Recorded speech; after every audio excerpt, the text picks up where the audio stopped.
All right, hello, ladies and gentlemen. This is a first in the history of, well, the very short history of Showtime with Jordan Von Haslow. Yesterday, I had a wonderful guest on, Jonathan Burkhead, and we had an amazing conversation. Those of you who are listening, either live on Hot 7025 FM or through the Mixler app, I heard a wonderful conversation, and I planned on also recording it as I usually do, so we can share it on YouTube, we could share it on Instagram, we could share it on Facebook. Guess what? I forgot to press record. I'm really useless here working from home, but we're back today, all fresh-faced. You have a different T-shirt on. I do. Yeah. So what does that say? I don't give a debt. Oh, that's kind of funny. I certainly do. And also, it's very reminiscent of my personality, because my autocorrect does weird shit like all the time. So it's just I'm like, and sometimes it's it's intended to fix things, but it just makes you sound less intellectual. There are so many people who probably think I'm so incredibly illiterate as a result of what the autocorrect has been doing. And I keep hearing, do you hear that dinging? I think that I have my Facebook open, so we're gonna close that as well. So then there are no interruptions and the video will be perfect and we can go from there. God, I'm blind as a bat. Hold on. Boom. Do we have any messenger? No messenger. I don't care about anything you people have to say. Nothing's going on in the world, so you have nothing that you really need to be talking to me about. That's pretty much. Okay, so Orville Peck. I still am convinced, because after we had our conversation yesterday, I started reading about him and all that. I'm telling you, I really, really do think that Justin Peck is either the alter ego of Justin Bieber or Francis Bean. I really do. Well, I'm hoping it's the latter, as I disclosed yesterday. That would be terrible if it were Justin Bieber. Just to give my 2 cents on that. So what's on your agenda for today? Do you have any posts scheduled for today on your Instagram? I've actually been after we spoke, I became inspired by something, and I'm very happy to announce it. So just get ready. You're going to love it. Okay. So remember I was telling you about kind of doing the reviews track for track. Yes. I thought this would be a great opportunity to really start engaging with my vinyl community on Instagram. So I'm messaging a few of my followers, especially the ones I speak to most often. And I wanted to see if they could possibly do a Skype one with me. And what we're going to do is we're going to go through the album. We're going to see how we contrast, how we're similar. So it's going to be a very interesting. Oh, that's so cool. Yeah. I was like, that would be a perfect thing to do. I was like, why not? That would be great to, just get other people involved. And I just have to convince them that it's okay to be a little camera shy. It's okay. You don't have to be pseudo intellectual like some critics are with music. Just state what you want to state. As vague as it is, as weird as it is, as descriptive as it is, just go for it. Totally. That's awesome. So have you booked your first one? Do you know when you're going to start recording? I'm hoping I can start either this week. I am trying to get the one that I want to begin with. I'm hoping that I can get him to just, overcome his anxiety over it, because I feel like he would just be the perfect person to start with. And which album we're going to choose, that's going to be another story. But, that will be the easier part. As long as I can just get him to be reluctant about doing it, we're good. Well, it's so funny, because I think I feel like because now we're like in kind of like the selfie world, I feel like people are less camera shy than they previously were, simply because people are always looking at themselves in their phone and talking to people on their phone and going live for little things. So I think you'll actually find it relatively easy. People are turning hams. It's just gonna be so much fun. That's all I'm looking forward to. Like it's gonna happen. It's gonna be so much fun. Someone's gonna be reluctant. We're gonna get this ball rolling for once. Seriously. Totally. So are you only doing it on Instagram, or are you doing it on Facebook as well, or are you still kind of figuring out what that's gonna look like? I'm hoping this can go on YouTube first, because I just feel like this would be. Even though Instagram does have like a lot of video feeds and it is kind of increasing amongst that medium, I still feel that YouTube would be the best place to start. But Instagram would be a perfect way to reach out to these people, and also a way to promote it as well. So through the stories, especially, because everyone's doing the stories nowadays. always, you know. Totally.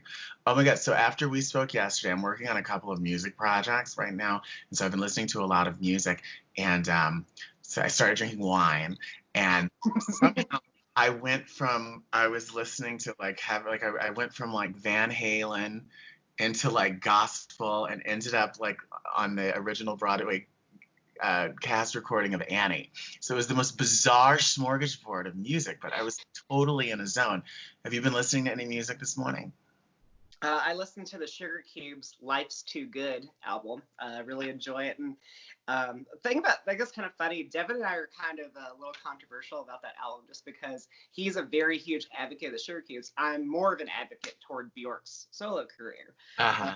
So we do tend to. He does feel like Bjork betrayed them a little bit, and I just feel that Bjork became better after Sugar Cubes. Although I do love that one album they released. But, like that's a whole other debate. Well, that's probably going to be something we'll do in the future. We'll see. That actually I think is a really interesting concept because you have a lot just musically just throughout history, like Sugar Cubes, like Diana Ross and the Supremes, like Destiny's Child and Beyonce, where you have people who have very, very strong thoughts either way. I think that could be like an interesting regular segment that you produce. I'd be more interested to see like who would actually be an advocate of Dawn Robinson like leaving En Vogue. Although the thing is that definitely didn't work out for her at all. So, you know, it's good to visit. From what I understand, I've never met her, but we have some people in common. She seems a little. I think she's a little nutty. She's a little nutty. Nutty. Let's just say that. She seems like she's a little nutty. But then again, I think most creative people are, right? Like I think a lot of the people who are really good, whether they're really famous or just people I know in my daily life who are like, you know, really creative and really like outside of the box, they tend to be, when you like look at their behavior or some of the stuff that comes out of their mouth, you're like, you're a stone cold fool. Mm-hmm. You know, it's funny because the thing is, especially like, you know, when you're marketing yourself, like I think that there already kind of there's like an egotistical or narcissistic thing that kind of comes with it sometimes. It's not like, you know, I think that people that want to market themselves necessarily are, but you know, it just you instantly have to battle that. So it's just kind of like, you know, how do you remain like, you know, modest but also outgoing at the same time with it? Yeah. Yeah. It's a difficult feat. Yeah, I find a lot of creative people though are just like totally in their own world and like oblivious to the world around them. And so again, they say like and do like some of the craziest things because they're just like so in their head. I don't know. That's just my experience. Okay. I think this is like a really, really awesome like concept. It's really, tell me about your community. Like, are they very much engaged, and do you talk to a lot of the folks? Because I know, as I've really like, one of the things has been kind of like a running joke just on this show is that my social media game sucks, and I've been slowly working on getting better, and I've been working with consultants and, you know, kind of learning what I should be doing, and man, it's hard work. It is. Like, and to community, like I feel like I get so many like DMs and I get so many, it's like, how do you find time to like interact and keep conversations with so many people? So I mean, mainly the ones that I DM. It's been pretty obvious like who actually wants to, you know, continue DMing and who doesn't. So, you know, if they don't want to, you know, keep this conversation going, then obviously it's just they'll like either like the message and then just move on. That's the new way to just acknowledge. It's like, I read your message, but I don't want to say anything else. But a few I've really just like, I think I've even developed like, you know, some legitimate friendships with some of these people too. You know, I mean, the thing is like, you know, we go beyond the realm of music. You know, we've discussed our personal lives, our family lives, everything. So mainly the people that I follow, it's really a mixed bag of people. I would say that I have a lot of people who, especially a lot of my LGBT followers, I think they definitely like, you know, like a lot more of the pop than the R&B. So and they have some really cool vinyl. I'll tell you that because like, you know, all these like a lot of them like to collect the colored ones. Uh-huh. So they like to, just make it kind of like, I think I even have a follower. There's a rainbow vinyl, I think. And so he mostly posts a colored vinyl. It's really creative. I think that's really cool. On the contrary, I definitely have very traditional people as well, like ones who actually collect, original pressings, or ones that actually collected, records when they were actually published and not replaced by CDs or replaced by digital media. Yeah. And also, I just get these people who I can never, my favorite ones are the ones I could never map out exactly what they're going to purchase or what they're going to post. I was like, I had no idea you were going to actually, like this album. This is great. I just love the ones that are a little esoteric. Those are the ones I enjoy the most. Yeah. Do you have anyone's feed that you like are every day you have to see what they're doing, what's going on? Who's your favorite feed at the moment? Oh gosh, that's good. I was like, I don't know if that would be a controversial one or not.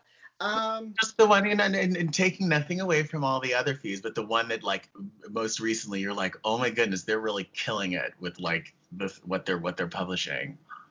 I'd have to say, like, really two stand out to me. So I have this guy I talked to on there named Rodney. He's a really cool guy. I think it's RSJ Vinyl 1973. I believe that's his full name. And he, the thing I like about him is that he's very community oriented. So he really does try to engage people like I do. And that's something I really appreciate. So I always follow him very closely. The other one that I think, she's got a huge following on there. I think she has about like 4,000, 5,000 followers. And she's this Finnish girl. Her name is Maria. And hers is Vinyl Favorites on there. And so she does a lot of cool kind of Model-esque things with it, but she also keeps it very traditional too. And so she mixes both those worlds very well together. Well, you say she's from Finland. It's so funny. So one of the projects I'm working with some musicians in Europe, and I've gotten so so I've started listening to like a lot of like Icelandic music and like play and a lot of Nordic music on my Spotify, and I find it so fascinating because I think being in the States, and particularly being someplace like say LA, you kind of forget that there's like an entire world outside of the world in which you live, culturally, and I'm finding it really fascinating, like you said, like someone like her, like how what they choose, like what they're choosing to curate and what they're glomming onto, what they're listening to that's kind of like local versus what like American music they're listening to. I think it's really interesting to kind of dissect like how that comes together, if that makes sense. Like just I find it really fascinating. What also is very fascinating? You kind of forget that, what's so huge and ubiquitous in the States is like nothing in another country. They're like, who? And like, I remember when I posted a Matchbox 20s yourself or something like you, like things like if you were around in 97 or 90, it's like you could escape Matchbox 20. Like if you were watching VH1 or listening to the radio. And I remember one of my friends from the UK was just all like, never heard of them. I was like, I'll have to invest. I was like, really? Kind of thing. It's like, it just kind of blows my mind, a little bit. But then yet again, there are other ones where you think that they're not popular in other countries, and you're just thinking, what? I was like, really? I was like, I have no idea you had a following there. That's so funny. That's so funny. Do you have you traveled outside of the country extensively? Yeah. Well, I lived in Mexico for 7 years, so I think I did know that. Yeah. 91 and 98, so pretty much my bulk of my early childhood, I spent there. Travel-wise, I've been to, Puerto Rico is a Commonwealth. It's still a little different than the States. I also, I went to London for about 3 weeks. And I wish I could go back and have a different experience. I went with a terrible drama group. I mean, the worst people in my possible life. They were awful people. You should have been filming that. I know, I should have. And also Paris for a day. So I would, and a variety of small Caribbean nations I don't remember because I was way too young when we were going on cruises from Miami. So I've traveled a good amount, and also I've been to about 38 states, I think. Okay. Yeah. All right. Awesome. I don't think I've been to that many states. I'm trying to think. Well, I guess I've been through a lot of states, but not like to spend a lot of time there. Tell me about Mexico. So your formative years, especially like where you're listening to music and you're like old enough to like really say, okay, I like this and I'm gonna buy this. Tell me about what you were listening to in Mexico. I mean, like the community that you were living in. Like, were you remind me why you were living in Mexico? Was it like your work? My father worked for Colgate Palmolive when we were younger, Oh, and so he worked for the vice president of supply chain for that company, and a lot of their headquarters were in Hispanic countries. So that's how we ended up in Mexico. We lived in Puerto Rico because it was a good stepping stone for all of us. Because my father learned Spanish when he was in Puerto Rico to take on his new job, and then we weren't immediately immersed in the culture, immediately immersed in speaking Spanish. So at least we had like a little time to prepare. And then when we got to Mexico, that's when my brother and I became fluent. My mother never became fluent, and my sister as well. My sister taught in Mexico too, so she taught there. As musically though, when did your father? I'm sorry, just total change the subject. It's like 6 degrees of separation. When did your father leave Colgate? Because ironically enough, because depending on when he left, I'm sure he knows. Good friend of mine, because she used to be responsible for all of their supply chain recruitment. So are you serious? I'm going to ask him. She was the head of supply chain recruitment at Colgate Palmolive. I'm gonna have to remember. I have to ask him. Was he still there in like the early 2000s? Yes, he retired in 2008. Oh, they've definitely probably worked together. Like she's made some hires for him. He traveled all the time, so things like he was only around like at least I'd say like 1 week out of the month, because like he was constantly going to plants, constantly doing observations. Like unlike a lot of executive people, like he worked his ass off. Like, totally. Well, he definitely was a hardworking guy. Their headquarters in New York, but I remember she would always have to go to their plant in Tennessee. Mm-hmm. I remember she came back. She and her colleagues went to Dollywood, and she brought me back a Dollywood cup with my name on it. That's the closest I've ever been to Dollywood. But anyways, I digress. But I guarantee, like, she's probably like had to make hires for his team. It's such a small, random world. Anywho. Just to let you know about Dollywood, though, if you do come visit, it's not too far from me. So. Oh, really? No, it's pretty close. That's so awesome. Okay, so now I'm just picturing the map. Awesome. How far away is that? I think it's like an hour and 20 or an hour away. I think something like that. Have you ever been to Dollywood? I have not, but I intend to go. Well, because I had a friend, one of my oldest friends, we were like all geeked up on the idea. Let's go to Dollywood. So we're starting to like research it and all of this, and we're like, oh, the park is dry.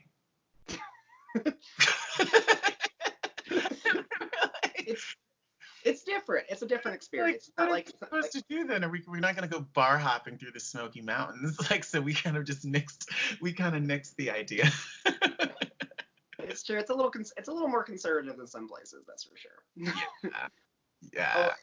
But anyway, back to you asked about like how I became like involved in music and everything.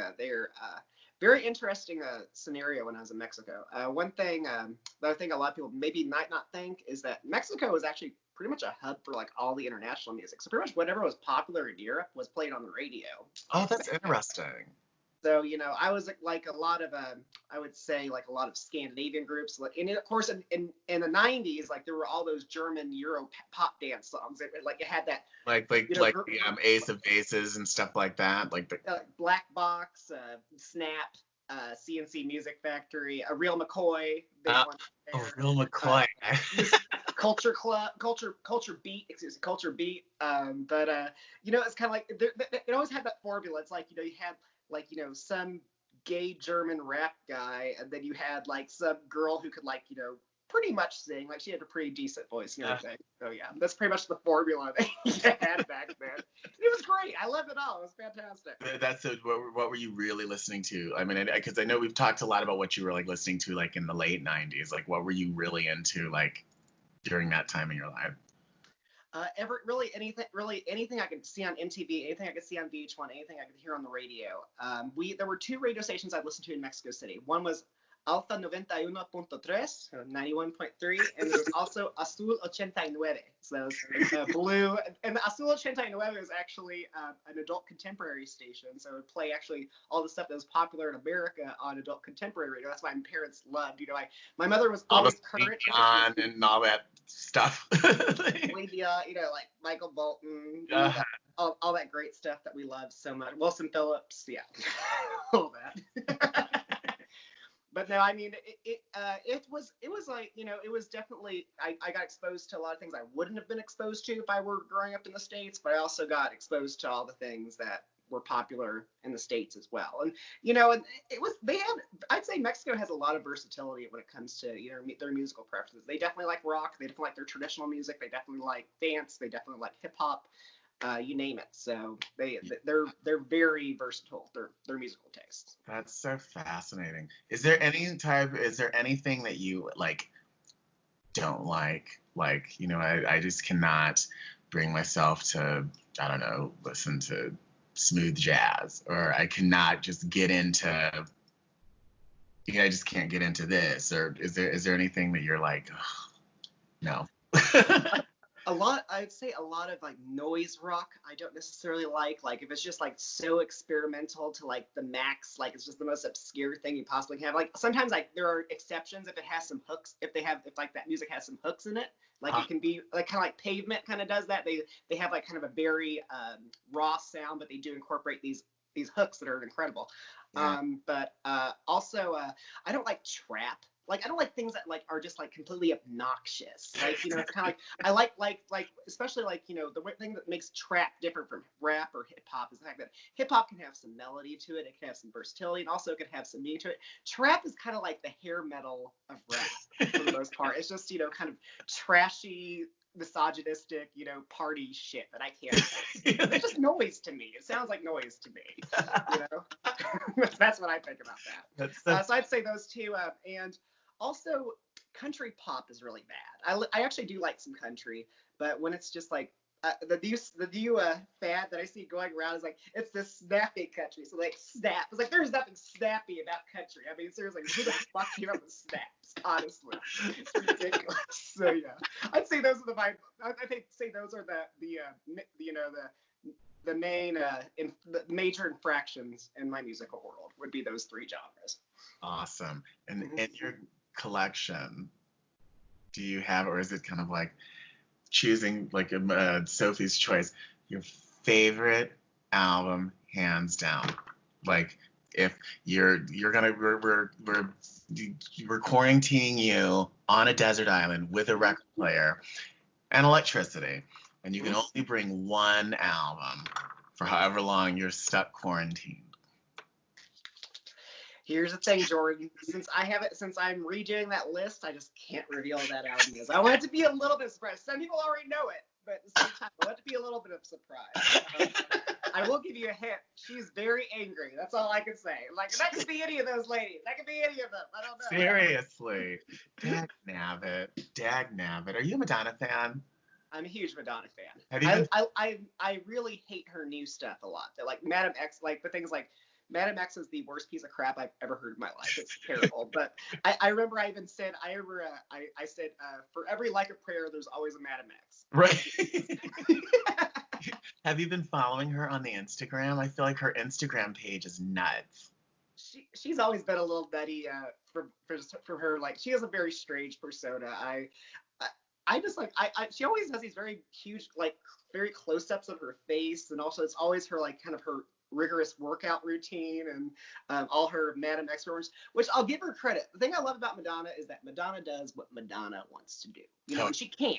I mean, the thing is there's not going to be even if she's not as relevant in the mainstream communities as she was in the past, she's still going to be the biggest female pop star who will ever exist, hands down. There's no one that's going to have impact like Madonna. That's totally just a fact. But yeah, I've been following her a lot. She's always just things she used to be a trendsetter. She used to be someone who could basically turn any music and make it accessible and everything like that. And I was always impressed with that. Nowadays, I just think that she's just, being just as eccentric as can be and everything. It just seems like she's kind of taken on this eccentric approach, but hey, more power to her if that's what makes her happy. Totally. Yeah, She doesn't do absolutely. anything. Yeah. No, absolutely. Yeah, I don't know. I've been trying to figure out what, because like you said, she used to be a trendsetter, and she used to, or she could, hear things that were like happening, like more like a club level, and say like, oh wait, yeah, this is gonna be hot. But now it's like I don't know. I always wonder like is she still like inspired musically, and like she's just like, whoa, this is what I'm really feeling and this is what I'm hearing, or is she kind of like trying to chase trends? Because one of the things I do think she did, and she did well, was I would say over the last 10-15 years, she would always do like a duet with like someone who's really really hot. Mm-hmm. Like, remember, like she did the duet with the Justin Timberlake, and then she was like working with Boo. Yeah. Boo on that song, or Boo on Justin Timberlake? Boo on both. You're not a Justin. Boo on boy bands in general. I hate that. Hate boy bands? The R&B ones were fine. Those are the ones that didn't bother me much, but all the plethora of little, the ones that like made teenage girls like have an orgasm at like a 5-mile radius and they freak out all the time just drove me insane. Like, how come was it that you just didn't like the music? Like it was too middle of the road poppy for you, or things like the way that like okay. Or did they like, I just don't find anything during the Backstreet Boy audition? During the original, did they cut you during the original Backstreet Boy audition, and you're still holding a grudge? I'm still like trying to get over that. It was a difficult time in my life, Joe, but we don't need to bring that up. I just don't think there's just anything attractive about the guy's view. Yeah, and also like because like they always have those very arrogant faces, and the one that didn't bother me though was those 98 Degrees guys, because at least they were like trying to sting and trying to serenade and everything like that. So like they were okay. They weren't as annoying as NSYNC was or Backstreet Boys, and also the thing that really pissed me off about them coming into fruition is that teen pop has always existed, and usually is just a temporary fad. It goes away. We forget about it, But what happened was, these girls go from like, listening to all these empowered women, and like during the Lilith Fair craze and everything like that, and also during like, all the indie rock, female artists and everything like that. And then those women gravitated toward those stupid teen pop stars afterwards. So things like, I just felt like it just made people dumber, in my opinion. Like, that they were liking all this stupid, vapid, overly manufactured crap. And the biggest problem was that they built on it. The thing is, that music's not supposed to inspire anyone. The thing is, because of Britney Spears, we got Rihanna. Because of, all this, like, they were inspired by these people. And, like, no offense to, Britney Spears or Christina Aguilera, all of them. Like, they have some talent and everything, but they're not deep. They're not introspective or anything like that. So, that's just my personal opinion. Like what you like. I'm not. No, this is true, but I think we've kind of progressively moved to like, although I take that back, there has always been not deep music, and like, of course. Even from people who are considered geniuses. I'm sorry, She Loves Me, yeah is not exactly Shakespeare prose. Oh yeah. Well, before the Beatles became experimental, their music was shit. The thing is like, seriously, She Loves You, I Want to Hold Your Hand, very generic pop songs that anyone could have written, really. And it wasn't until Revolver where they actually were like, oh, this is some weird kind of crazy experimental shit, and then it just inspired a lot of crap afterwards. A lot of good stuff, not crap. But I know. And also the thing is, it's tough to even make these opinions because it's like I'm definitely not an expert on it. Music is subjective, but I don't know. It's just I just like I like some fun stuff, but I also like a lot more stuff. Bad. You can find there's stuff that's just crap, and it's yes, music is subjective, but it's kind of like the what's his name, the judge who did the Mapplethorpe trial in Cleveland. He's like porn. I can't define it, but I know what it is when I see it. Pornography. And I think it's the same way. Crappy music, okay. You may not be able to totally define it, but you know what? When it comes on, you know exactly that it's crap. Well, like, I'd say like, there's no, you can't really, justify like, I mean, granted, she has a huge cult following. Like, you can't even justify people like Samantha Fox. Like, she's not talented per se, or sorry, or Oh, we're about to start fighting. I know, right? I was like, let's start duking it out. Or like Willow Smith, or who's that? The one that did Annoying Friday song, that Rebecca Black girl. Oh, it's awful. It's so terrible. Who else just kind of sucks? Well, but it's I think it's like it's a thing, right? Because it's not just having the good music and having the good image, it's also just having the good fortune of dropping your album or kind of coming into the public view at exactly the right time, and I think that Samantha Fox is the perfect example of that, right? She came around at this time where she had the right look. She wasn't like heavy rock, but she had the rock chick. You know what I mean? She was kind of like a Kelly Bundy she was like perfect of the time. And people kind of knew her from being a page 3 girl. So it's like this perfect storm. And then they, put her with the full force. And it was just like, it was just a perfect storm. And had she, say, been 5 years older or 5 years younger, she probably wouldn't have had the career that she had. And I also think I'd say like her popularity mainly came from it was definitely very image based, because I think at one point she was the most photographed woman in England after Princess Di. I think that there was some statistic like that. Oh my God, really? Yeah. So she was like her tits were like that popular, and you're very, the thing is, like, one thing we can always focus on, timing is just so crucial. And also it just seems like you just kind of have to, there's a little bit of luck you have to have that sort of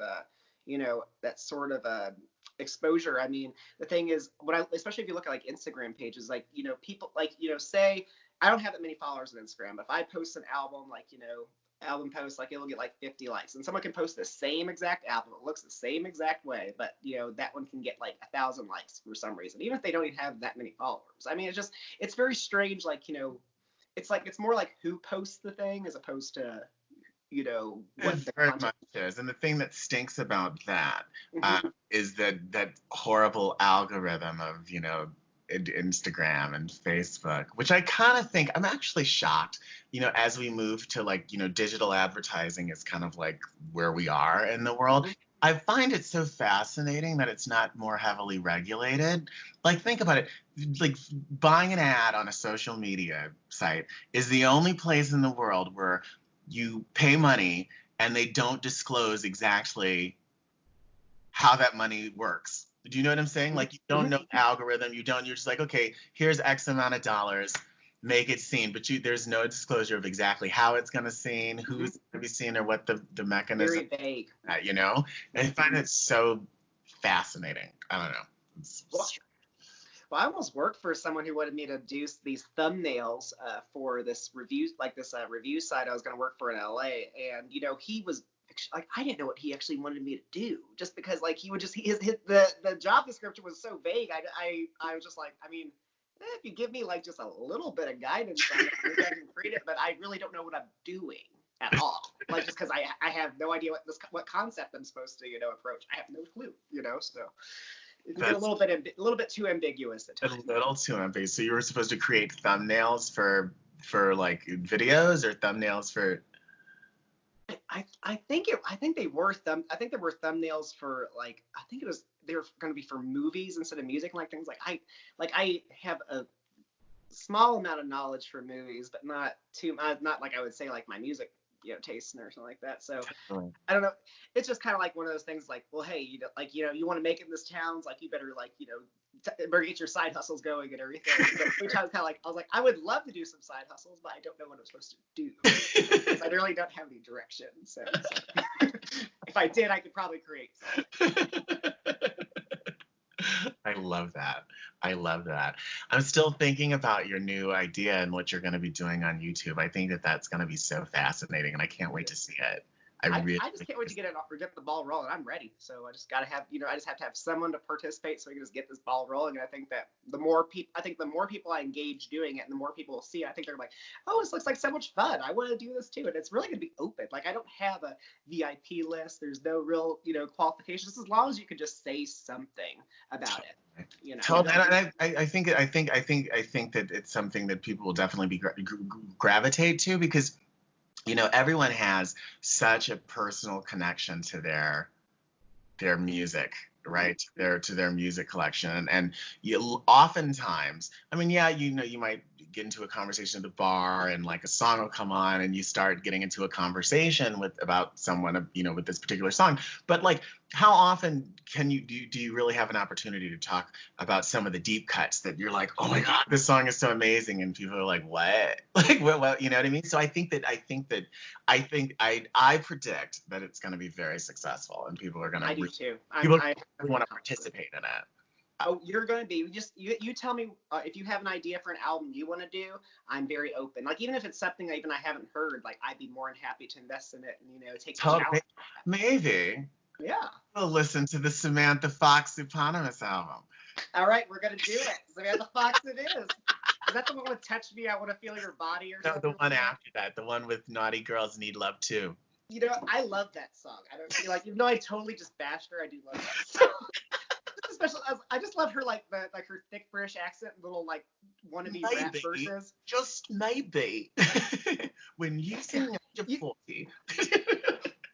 Used to be, what was it? It was like used to be so Samantha good, Fox so is such bad. a wild name. Samantha. But that was all full force. Who, like, themselves, I think that they were so cool in just their style and what they put out at that time, because that was a really interesting musical time, right? Because you were like, hip hop was kind of coming into the forefront, but it wasn't like as raw as like gangster rap like that it would become. Disco was dying, but like this very like poppy, new wavy music was coming about. And if you listen to a lot of the folks in like the 83 to 85 period, there's a lot of like crossover in just the sound. Like, if you listen, for example, like that album, even like, you have like some very much like rock tunes on it, then you have some like traditional like 80s pop, and then it's like, oh yeah, and then there's this one like hip hop song that becomes the lead single. Right. And really, if you listen to the whole album, it doesn't even quite fit with the collection. Kind of like Joan Osborne's Relish album, the One of Us, the What If God Was One of Us. The rest of the album is just like some crazy folky, not poppy at all kind of roses, like very deceiving, only lead single.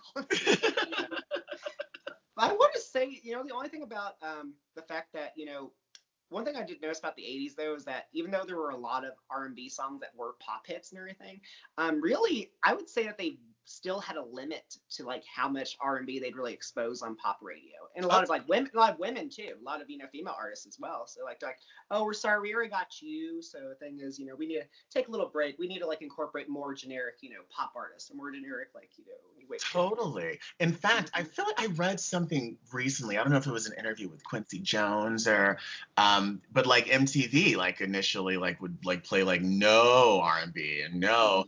And I can't remember where I read it, and they kind of said that Michael Jackson was kind of the person who made them, like, he kind of was like, you're not gonna get my stuff if you don't like start playing more black music on the air. And it's the same with the radio.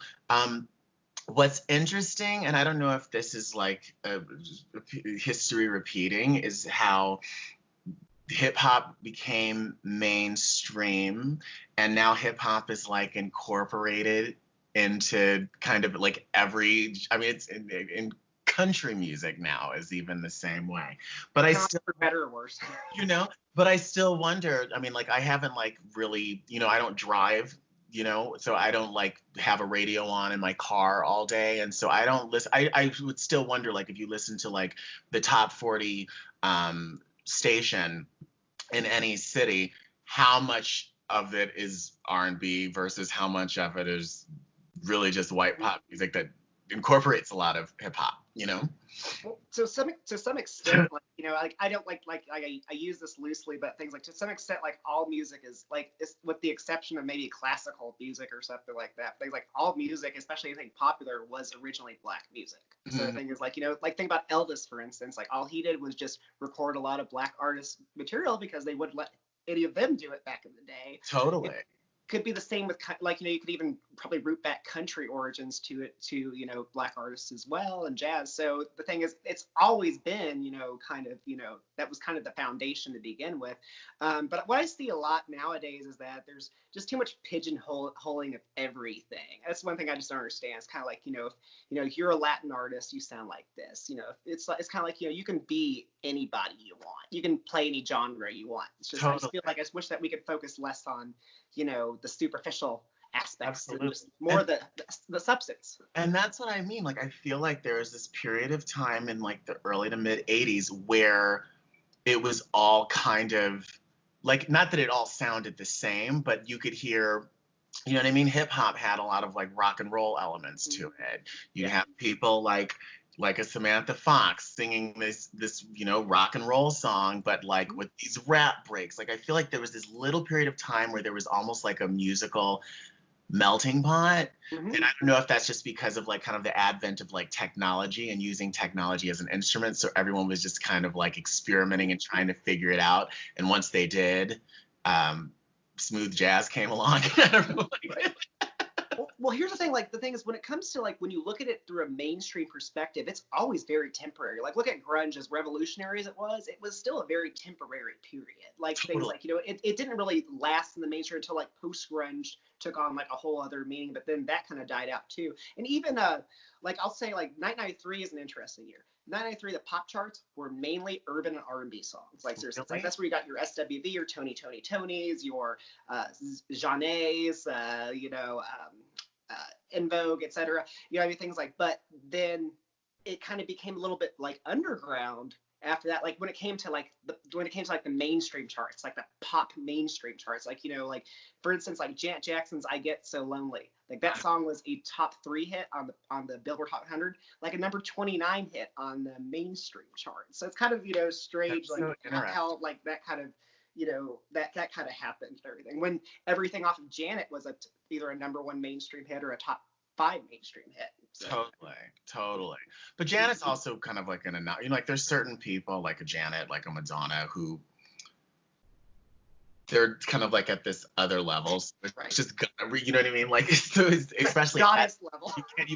but you like can't even like compare them to everything else. But when you think about the early '90s, that was also again talking about a fad, like not a fad, but like a type of music that like all of a sudden was kind of everywhere, and then kind of but like the whole New Jack Swing era.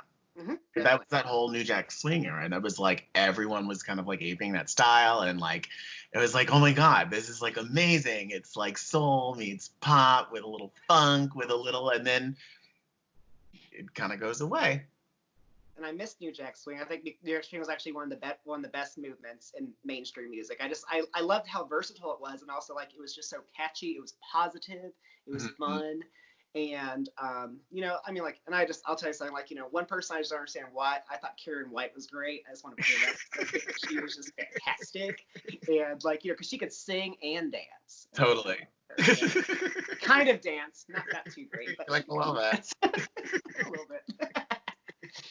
Oh my god. Well, what came after New Jack Swing? Because then, so grunge was like around. I'm trying to picture like who I was friends with at the time, so I can figure out how old I was at the time. Mm-hmm. I feel like grunge was around that same period, right? 91, 92. I feel like I was in junior high school around then. It became mainstream. 992 was like the year of grunge. So that's like when like you could not escape Nirvana, Pearl Jam, Soundgarden, Alice in Chains. Those are like the Fab Four of that genre. Yeah, yeah. And then I guess Pop too. and then I guess like right after that we moved into the boy band craze and like the teeny popper phase, right? Because that would be like 94, 95. I think that it was like beginning to set up to that. I mean, especially like what mainstream pop was. I mean, the thing is, it was like especially after like all the grunge stuff, like It was like we Jacksonville had Radio. enough. Like, let's just have something kind of basic. Do you think Yeah. that might be kind of it? Like, oh my God, we've had this grunge. It's depressing. It's hard. It's like you kind of want to slit your wrist if you listen to too much of it because it's just Right. so heavy. It's like, oh, hit me, baby, one more time. What did I like? Pretty much, but people don't really talk about that gap, like things like from '94 to '98. Like, you know, people just don't really talk about that era that much. I mean, things like I guess more nowadays, like says like electronica, Britpop. You know, those things were like really popular in the UK at the time, and they were kind of like had a cult following in the US. And also like things like there was some really decent R&B too, like things like, you know, Toni Braxton especially. Like I thought that she was great. She was like the second coming of Anita Baker, except a lot sexier. Very much sexier. No offense, Anita's great. But even she, I feel like that first album came out in like 1990, maybe. No, 94, her first 91. album, the Toni Braxton. Yeah. It was that early. It was that late. Yeah, it was '93. That's what I think. '93. That's when she had that Another Sad Love Song single. Yeah. And '94, she had like her even bigger hits like You Mean the World to Me and Breathe Again. And also there's a really underrated one, Seven Whole Days. Wait, but Another Sad Love Song was on the same album as Breathe Again. Because remember, it was originally she first broke that song was included on the Boomerang film soundtrack. Love Should Have Brought You Home. That was the one on Boomerang. Oh, Another Sad Love. But that's on the same album. Yeah, and she also had a duet with Babyface on that one too. That Boomerang soundtrack. She had a collaboration with Babyface. I loved that soundtrack, by the way. Oh my God, like that's one. It's very rare, especially like with a film soundtrack, because it usually is very eclectic. You know, just because of the nature of, you know, it's to support what's going on the screen. But that is one soundtrack. That and the Waiting to Exhale soundtrack. I'm expecting that vinyl tomorrow, by the way. Are you? Those are like two of like where it's just so cohesive. Even if you have different singers or different, you know, whatever, there is not a bad song on that album. Like I just still think about PM Dawn and like that Grace Jones. Oh, I love that. I'm sorry, what? Keith Washington. I love that Tonight It's Right. I just love that smooth little jazzy, let's like light a candle and like have like a romantic dinner, like, and then have sex afterward kind of thing. I kind of like the songs a lot. That you mentioned him because he popped up in my Facebook feed today. Like somebody I know like forwarded something and tagged him in it, and it's just so random to get two Keith Washington references over this in the span of like 2 hours since I haven't really heard the name in many years. He's just making a comeback. I mean, that's just the way it is. I will say Waiting to Exhale is probably one of the best production jobs I've ever heard, and plus it just had like pretty much everyone you could love from female R&B in the 90s. Like I said, like I got Brandy, got SWV, you got Toni Braxton, you got Whitney, you got Mary, you got even the lesser known ones were good, like Shauna. Like who? I'm sorry. Shauna. That was that one. How could you call me baby? How could you call her baby? That was the song. How could you call her baby? Yes, I love that song. Yeah. That's so funny. Yeah, that's a really good period. And Keith Sweat was around in that era too, right? Like, do you? His first two albums were the best though. Even though he had like the most mainstream, I'd say like most pop success with the one like Twisted and Nobody. And I thought that was I love that one he did with that. What? Was it? When was that? What year was that? Do you know off the top of Twisted and Nobody? Yeah. Twisted was 96. Nobody was 97. Yeah. But I love that one where it was the first album he had where it had Make It Last Forever. That was my jam. I love that song so much. Make it last forever and ever. Like had that very whitey tenor voice. So much. Oh God. That's so amazing. Now I want to listen to the Boomerang soundtrack. That's such a good soundtrack because it's so. Oh, it's such a good soundtrack, especially because it's a fabulous movie. Because also, I wonder why Eartha Kitt didn't do a song on that soundtrack. That's strange. I don't know. Sorry. That was random. No, she didn't. Now I'm thinking like, well, why not? But that's a side note. Could I ask you one quick question about that movie though? Because the thing is, like, I know he was desperately trying to get with Robin Givens throughout the movie, but like I'm trying to figure out where the Eddie Murphy and Halle Berry plot came in, because like all of a sudden it's like they're supposed to be together at the end, but I didn't see them have any chemistry or if there was a backstory or anything. So I didn't see any exposition. So I've always been perplexed by that. Well, no, I think the whole idea is that he's just a dog, right? He was trying to get with Robin Givens, and Robin Givens was so, but treated him the way he always treated women, and did like a bam bam thank you man to him, so he was all butthurt, right? If I recall, I haven't seen it in a while. Halle Berry goes on a date with David Alan Grier. Mm-hmm. Remember? But there was no like real chemistry. Like they were really awkward. And I think it was a timing thing. She just happened to be there at the right place at the right time. He's licking his wounds and kind of looks over and is like, "Oh, you're kind of hot." And I think that did just kind of spring from that. And she was a good balance because she was both very hot but also very, she was kind of more of a good girl than Robin Givens was. Well, exactly. Well, if you think about the movie, it's very much like Robin Givens. It's like it's very like black or white, right? Here's like the nice, pure, innocent, sweet person, and then on the other side, here's this horrible, career obsessed, sexual prowess bitch. God hell. And we love every second of them. No, that was one of the God. I'm so gonna listen to that soundtrack today. It was so good. What other good soundtracks came out during that time? I would love that. I don't remember that soundtrack very much. What was on that? There was a remix version of SWV's Anything, even though I like the album version better. And there was also some really good, like, I'll tell you something. One artist that he had some decent stuff, but like people only know him from Night and Day, and that was Albie Shore. Like, so Albie Shore, it's Albie Shore. I was like, I thought that was cool. He had a little moment, Albie Shore. I always liked him too. Yeah. God, I've some of these names I haven't like heard in so long. I want to like go pop. One of the things I don't like, because I have a record collection and I have, I still have all the CDs that I've ever owned. But now I primarily listen to things on Spotify just because it's easy. And one of the things I hate about it is that, because like all technology, it does a lot of curation for you. Like you might be listening to something and when it ends, it takes you into something else. And it's usually really good about it. But sometimes you forget about, like I find myself kind of going to the same artists because you can go through and flip through all of the artists or all the albums in your collection, but it's not the same as when you're flipping through your physical, like, oh my God, I forgot about that album. I haven't heard that album in so long. So I do miss that because you're mentioning all of these names. Most of these albums I'm sure I own in one format or another, maybe even on cassette. But the New Jack City soundtrack. Do you remember? Yes. That was an awesome soundtrack. It was kind of like I remember the movie. It was like New York's answer to Boys in the Hood, because Boys in the Hood was the LA movie, and then like New Jack Swig had New York.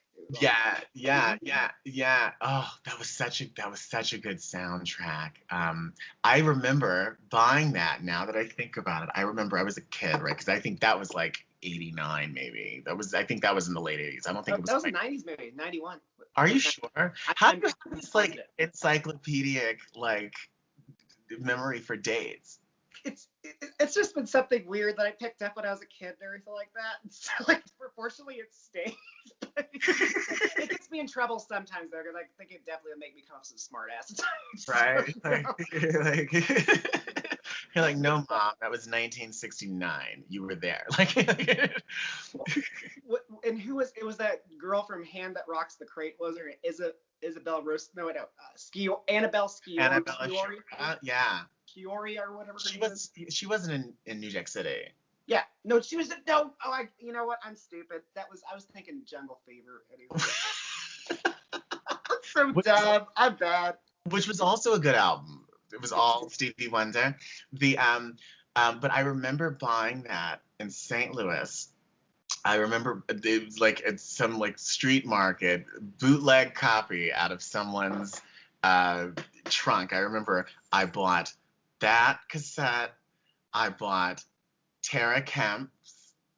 My girl Tara Kemp. And I bought Vanilla Ice's album. And they were all bootleg copies, like to the point, like you unwrap it, like the jacket was literally like a photocopy piece of paper.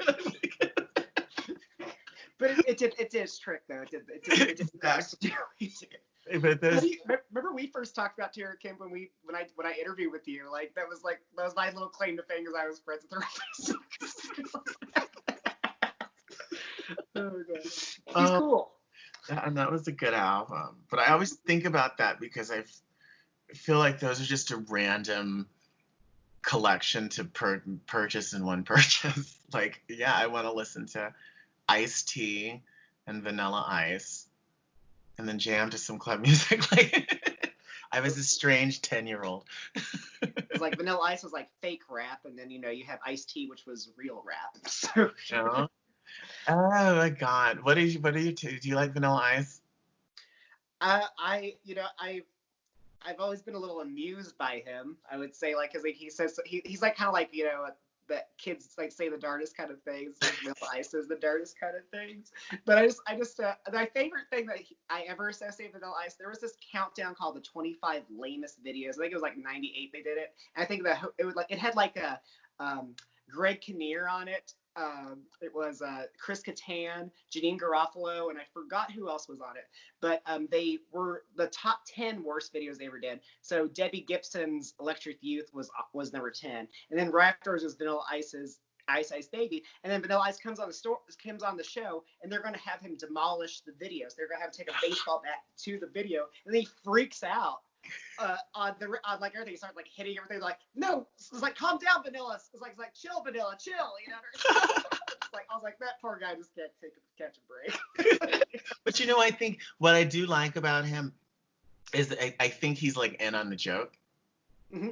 You know what I mean? Like, there's a lot of people who take themselves really, really serious. But I feel like he might be the person who's kind of in on the joke. What do you think? I think so. I mean, like he seems pretty calm, considering like he was held over a balcony by Suge Knight at one point. He was. Oh my Jesus, dog!